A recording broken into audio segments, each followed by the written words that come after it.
Hey guys, Saf here with another Raid Shadow Legends video.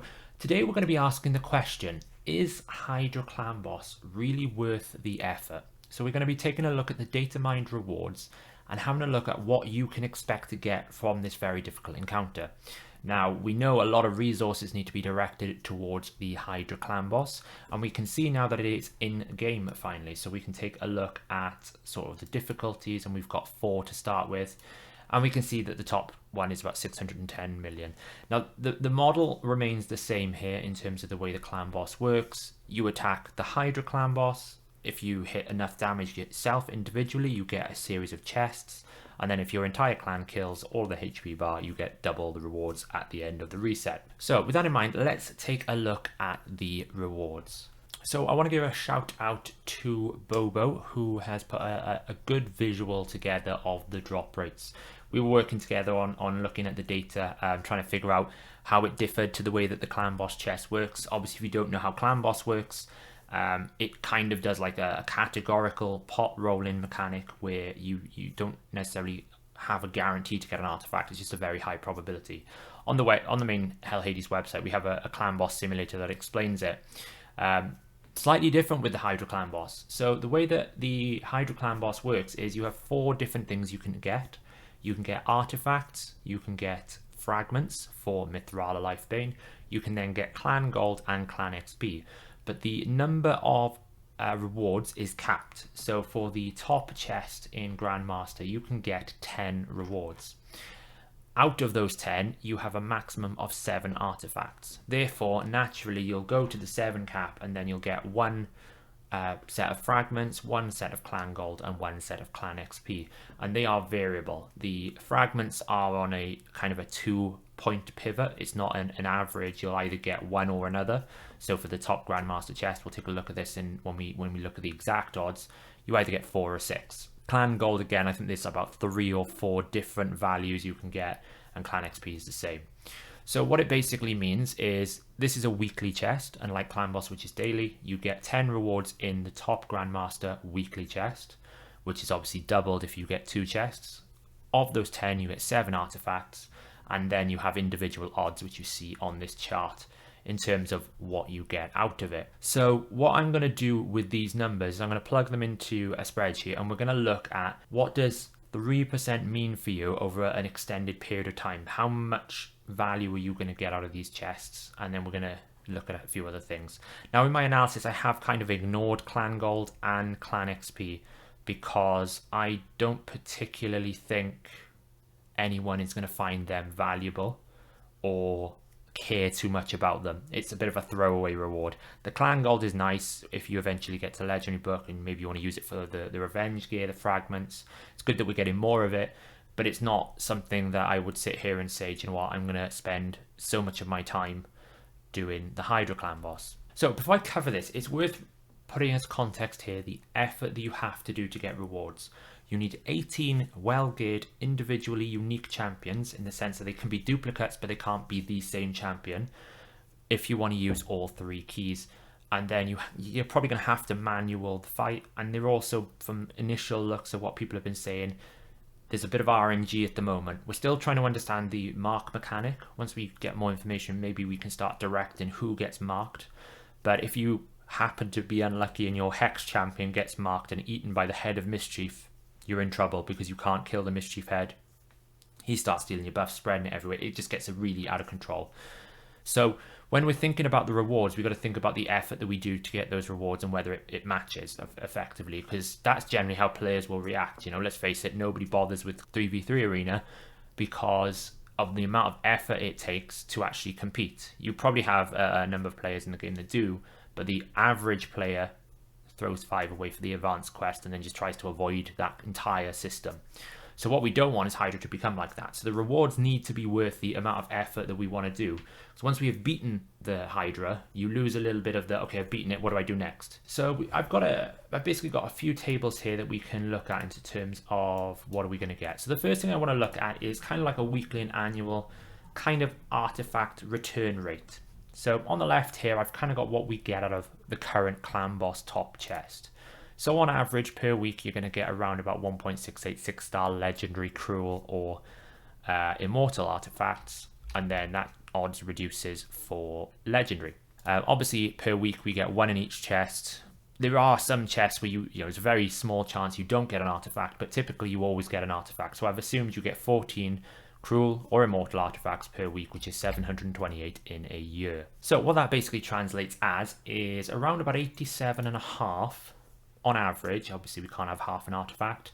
6-star legendary artifacts, 231 6-star epics, 139 5-star legendary, and 267 5-star epic. And I've assumed that we're doing Ultra Nightmare, so I've put in the odds as well for 5-star, because obviously you cannot get 6-star legendary out of the Nightmare top chest. How does that compare with Nightmare on Hydra? Now obviously the chest names for these bosses are different. The top chest in Ultra Nightmare is Celestial for Clan Boss. In Hydra we're looking at the, I think Bobo basically had it as the Grand Master, which is obviously the same name chest in a lower Clan Boss tier. However, I'm just going to assume right now that that's like for like. In the Nightmare chest, so this is the top chest of Hydra, we can get mythical artifacts, legendary and epic, and we can get 6 to 5-star. And the odds of getting a 6-star mythical artifact is about 3.01% of all the different options for the artifacts. So what that basically translates as is we've got 3% to get 1, which means out of 14 we're likely on average per week to get 0.42. That translates to around about 21.91. So if you rounded up the odds there just to make it about 22 mythical artifacts 6-star per year.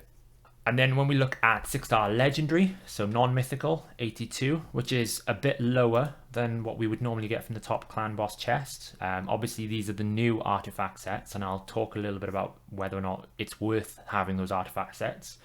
And then for 6-star epic, obviously we get substantially more because the odds of a 6-star epic out of the Hydra chest is higher because we're not getting all the other rewards. In terms of 5-star mythical, that's around about 6.77%. So on average, we're going to get around about double, which is about 49. And then obviously 109, we get less of the 5-star, which is not necessarily a bad thing if we're getting more 6-star versus 5-star normal artifacts. And then if you were looking at the brutal chest for Hydra, so that's basically the top chest of the next difficulty down, assuming you're going to do 2 keys on Nightmare, 1 key on brutal eventually, if we get like proper teams and figure it out, then the rewards for Hydra are obviously much better. We get 6-star still in the brutal. That's pretty good. I quite like that. 6 on average for 6-star mythical per year, 48 and 336. The only difference is we get about a lot less 5-star legendary artifacts from the Hydra brutal, so basically the next difficulty down. But generally brutal gives you a lot more rewards, so the difficulty down the Nightmare, which kind of shows how Ultra Nightmare top chest is so much better than Nightmare top chest for normal Clan Boss. So obviously when you get these artifacts, the next thing we need to consider is, you know, what's the chances of them being a flat stat? So we know we're only getting 22 6-star mythical. Well, there's no guarantee that they're going to be amazing 6-star chest pieces because it could roll flat attack. The odds of us getting a flat stat is about 19.64%. And the way that works is it's a 50% chance you're going to get one of the bottom row. And then of that, it's about 39.29% that one of those is going to be a flat stat piece. That's basically considering that you can get 3 out of 7 on one of the pieces and then 3 out of 8 on the other 2 pieces. So we can expect 22 pieces, and then from that we can expect around about 4.3 of those are going to roll with flat stats. So that leaves us rounded with about 18 6-star mythical legendary artifacts per year. Obviously all these stats we're assuming an annual return. And then when we look at 6-star legendary, we're looking at 66, and then obviously a lot more 6-star epics here than normal Clan Boss comparison. So what this generally is telling me is on average we're down on the best chest. So also then looking at brutal, we can see that the Hydra brutal chest gives us a ton more results per year. We're getting 270 more epic artifacts we weren't getting before, and obviously we still get those mythical artifacts as well. So what it basically kind of shows is Ultra Nightmare is substantially, or I would say significantly, a little bit better in terms of artifact returns, whereas sort of Nightmare comparison, brutal Hydra is much better. The question I have here is whether or not these pieces are, or whether or not these rates of return are really worth all the effort that we put into it. So I put a quick chart here together to actually have a look and see what we're totally going to get per year. So essentially we're going to get in total 23 6-star mythical artifacts in a year, in basically doing those top chests in Brutal and Nightmare and the clan killing it in a 12-month period. That feels like a very low number considering I can run Ice Golem in one day and do the same amount of runs. Granted, I'm not guaranteed to get 6-star legendary out of those, but I can I can drive my kind of returns. Once you've done the weekly, this is like a hard cap really of kind of how many mythical artifacts you can get. So the real combined thing is 73 mythical, 252 legendary, and 846 epic. Over a year, you probably will eventually be able to maybe get one set. Is it really worth the set? When I originally saw the release for mythical and Hydra sets, I basically said the mythical sets will be very strong, in the sense that you can potentially replace your 2-piece offsets with your swift parry or your savage or your other things with a very good mythical roll. But the actual sets themselves are going to be difficult for you to actually warrant investing in. It's good that they learned from Arena to some extent and basically changed it so that it was a variable set. So one of those sets will give you a bonus. That's nice. The problem is those bonuses are not exactly crazy. I can't see specifically for Arena that you're going to want to drop Savage or Swift Parry for, or even potentially Guardian for these sets. Firstly, because you're going to need to get better gear than what you already have, which is unlikely considering you only have a pool of 1100 artifacts in a 12-month period. We know the majority of artifacts we get generally we have to throw away. It's only since the Forge came out that Swift Parry became much more relevant. When it was stuck in Arena rewards, where you used to get a similar model of basically double chest or single chest, it took so long for you to get any good rewards out of Platinum Arena that people would just throw it away. They might keep the odd piece, but generally getting a 4-piece Swift Parry is very difficult.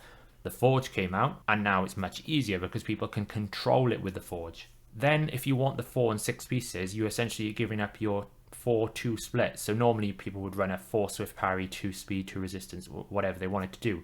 If you wanted to really double down on these sets and get the best value, really you should be going to the 6 if you want the 4. Otherwise, the rest are kind of stats you don't need. So I don't really think that they're going to have much value in Arena. For PvE, potentially they could be useful. The protection buff mechanic is nice. It's just not guaranteed enough. I think most people would prefer to run more guaranteed sets like Guardian, like Shield, like Immunity, where you can control the mechanics. Really what I was hoping out of this personally was that mythical artifacts would be something we can slot in and basically replace some pieces and just have really giga powered pieces. But 73 a year is just such a low return. The other thing worth noting obviously is we do Clan Boss not just for the artifact. With Hydra, once you've done the fragments, you're basically getting, at the moment, Clan Gold, Clan XP, and artifacts. Now it's very, very probable that they might come along and go, well done, you've got Mithrala, here's another Hydra Boss champion. That's possible. That's a disclaimer I'll put out here. Like, these rewards could change. We could get Ultra Nightmare with better odds. They could change up and add more different things into the pool of rewards.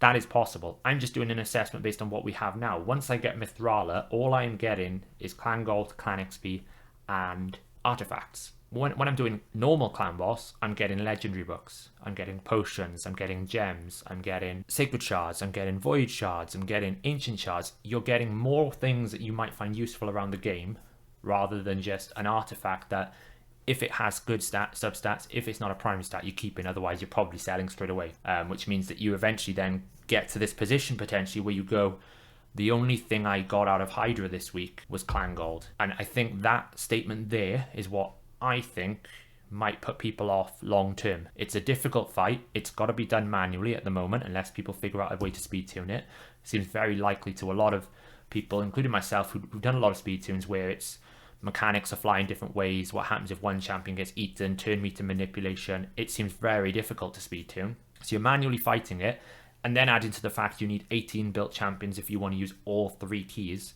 alongside your Clan Boss team, alongside your Doom Tower teams. It's a lot of effort for potentially Clan Gold. I don't know, guys. Maybe put in the comments, see what you think about this. It'd be really good to get other people's feedback. I'm not being negative. I think I'm just being mathematically specific here in terms of what we can expect. I think potentially people might be going into this going, hey, look, I get loads of mythical artifacts, and then coming away disappointed where they only get the odd one here or there for the amount of effort they're doing.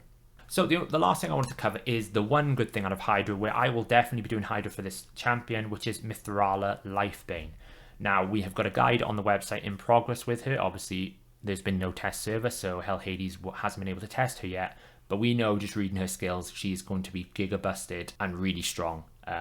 You should be trying to do Hydra for this champion alone, forgetting all the other artifacts. So I will 100% be doing Hydra for Mithrala Lifebane. I've got the actual odds here of the amount of fragments you get, and interestingly, there's no variable where it says 4 to 6 in the video that they've released. Not actually 4 to 6, it's 4 or 6. So it's high and low, there's no middle ground. And this is the same for all the chests. So generally, if you're doing normal Hydra, you're going to get 2 fragments probably on your chest. It's about a 9.52% chance you're going to get 1. And then you slowly start to see, as you get up in the higher difficulty, you get less for, basically the odds for getting the top range goes down. So there's a 10% chance from the best chest in Nightmare. Now, I haven't included all the chests in the middle. I'm assuming as a clan, you're going to prioritize picking one you can get the best reward for that best difficulty and killing it.